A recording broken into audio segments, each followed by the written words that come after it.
Hello बच्चों।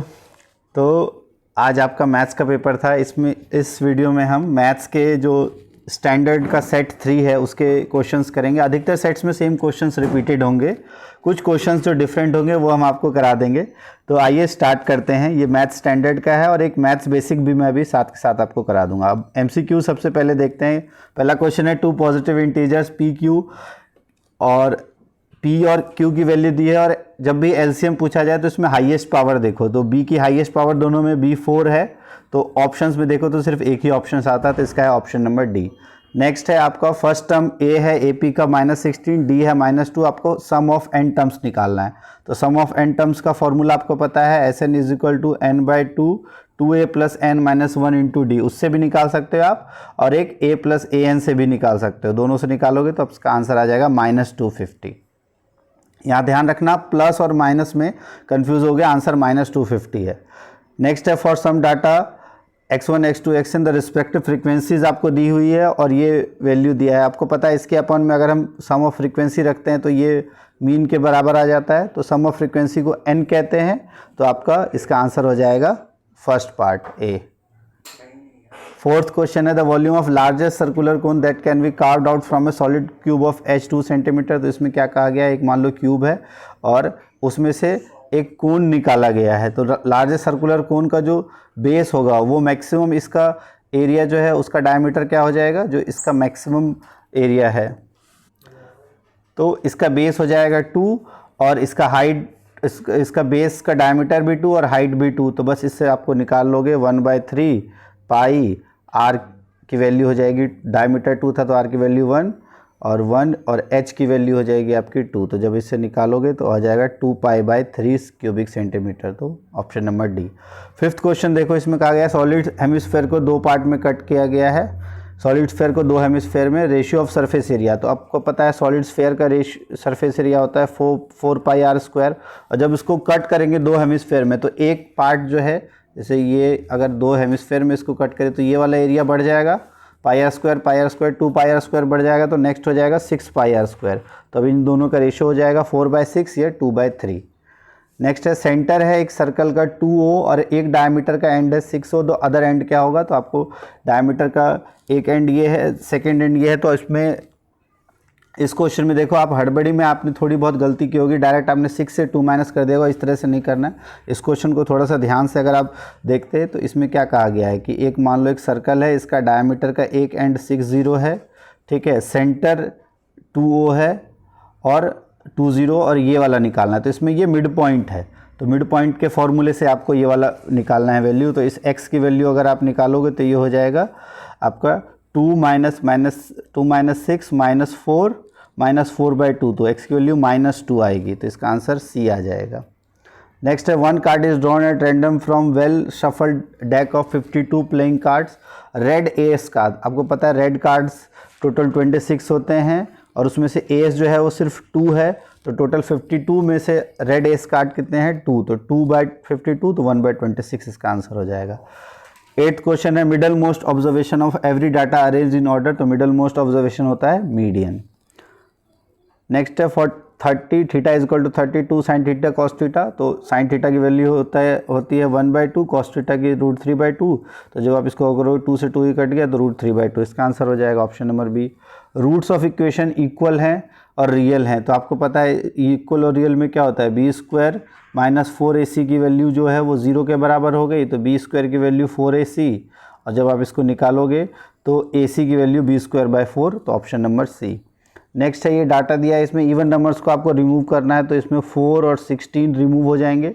अब आपको बताना है रैंडम प्राइम नंबर। तो अब प्राइम नंबर कितने बचे, 1 प्राइम नंबर नहीं होता है, बस एक 7 इसमें प्राइम नंबर बचा है। टोटल ऑब्जर्वेशन सब कितनी बची है, 1 2 3 4 5। तो 1/5 इसका आंसर हो जाएगा। अब नेक्स्ट क्वेश्चन देखो, इसमें क्या किया गया है, एक मीडियन है ABC ट्राइंगल का, AD वर्टिसेस दिए हैं और आपको लेंथ निकालना है। तो इसमें आपको क्या करना था, एक ABC ये ट्राइंगल है और एक D ये इसका मीडियन है। तो इन दोनों का मिड पॉइंट, तो B और C का मिड पॉइंट निकालोगे तो 6 0 और /2 तो 3, और ये मिड पॉइंट आ जाएगा आपका 3 2 और A और D। तो A है 5 6 और 3 2, इसकी वैल्यू निकालोगे तो 6 - -2 तो हो जाएगा 6 और 2 8 का स्क्वायर 64, 5 माइनस 3 2 का स्क्वायर तो 64 और 4 8 68 रूट 68 इसका आंसर होगा। नेक्स्ट है 2 डाई को रोल किया गया together, probability of getting sum. Next question है 2 dice are rolled together, the probability of getting sum of number of 2 dice as 2 3 5। तो इसमें थोड़ा सा आप कंफ्यूज हो सकते थे। 2 3 5 तो 2 के लिए बस एक ही ऑप्शन बचता है 1 एंड 1, ठीक है। 3 के लिए 1 2 एंड 2 1, और 5 के लिए 1 4 2 3 और 3 2 एंड 4 1। तो 4 2 6 एक साथ टोटल ऑब्जर्वेशंस हो सकती थी फेवरेबल, और टोटल ऑब्जर्वेशंस होती है 36, तो 7/36। 14th क्वेश्चन देखो, इसमें कहा गया the distance between the points 3 and this is 15 units. आपको वैल्यू ऑफ x निकालनी है। तो अगर आप यहाँ से देखो, आपको x की वैल्यू निकालोगे तो कैसे, डिस्टेंस फार्मूला से निकालोगे, इसका आंसर हो जाएगा -12 और 18। और ऑब्जर्व करके भी आप देख सकते थे, अगर आप x में से क्या माइनस करो जो 15 आएगा, तो -12 -3 15 हो जाएगा, और 18 -3 15, दोनों का आंसर यही होगा। तो ऑप्शन नंबर 14 हो जाएगा। नेक्स्ट 15 देखो, इसमें क्या क्या है, ये ग्राफ दिया है, आपको बताना है। अगर आप इस ग्राफ को देखो तो ये कहीं इंटरसेक्ट नहीं कर रही हैं, तो इसका मतलब इसका कोई सॉल्यूशन नहीं है। बट अगर इसको हम आगे बढ़ाएं तो कहीं ना कहीं इंटरसेक्ट कर रही होंगी, तो इसमें ऑप्शन नंबर डी आएगा। कंफ्यूज हो सकते हो आप ए से, तो ए नहीं होगा, डी होगा। Right now it is inconsistent but can be made consistent by extending these 2 lines. 16th question है alpha and beta are the zeros of polynomial this 1 + alpha + 1/बीटा। तो अगर आपको पता है 1 + अल्फा 1/बीटा हो जाएगा alpha beta, alpha plus beta. Alpha plus beta की वैल्यू होती है -b/a, अल्फा बीटा होता है c/a। तो a से कैंसिल, -b/c, तो -b, तो -b हो जाएगा -5, तो 5 एंड जो c की वैल्यू हो -4, तो 5/-4 या -5/4, ये आंसर आ जाएगा। नेक्स्ट क्वेश्चन देखो 17, sec theta - tan theta m है, sec थीटा + tan थीटा। आपको पता है sec square theta - tan square theta की वैल्यू जो है, sec स्क्वायर - tan स्क्वायर की वैल्यू 1 के बराबर होती है। तो इसे जब निकालोगे तो a + b a - b की वैल्यू 1 है, एक m है तो दूसरा हो जाएगा 1/m।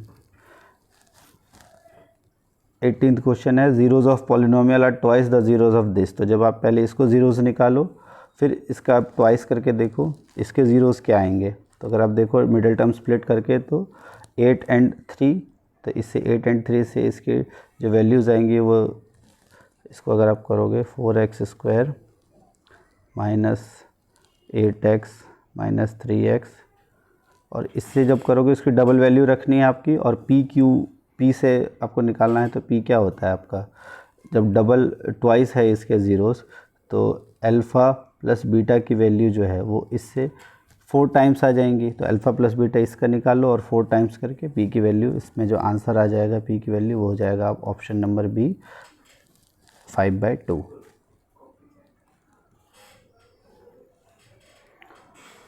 अब अगला क्वेश्चन है the tangents drawn at the end of a diameter of a circle are parallel.